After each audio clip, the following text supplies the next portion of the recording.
চচ্চড়ি করব। এত শক্ত মাছের মাথা, এটা চচ্চড়ি ছাড়া খাওয়া যাবে না অন্য কিছু দিয়ে। এই জন্য করলা দিয়ে আলু দিয়ে চচ্চড়ি করব।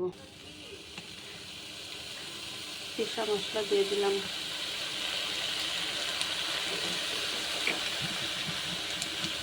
স্বাদ মতো লবণ,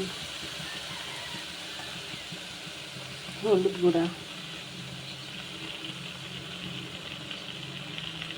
মরিচ গুঁড়া, শুকনো মরিচের গুঁড়া, সরিষার তেল দিয়ে দিলাম।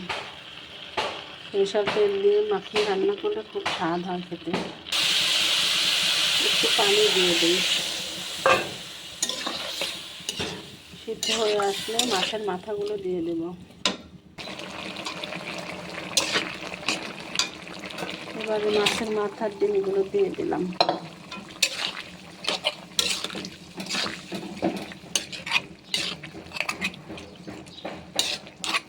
ঢাকা দিয়ে দিই।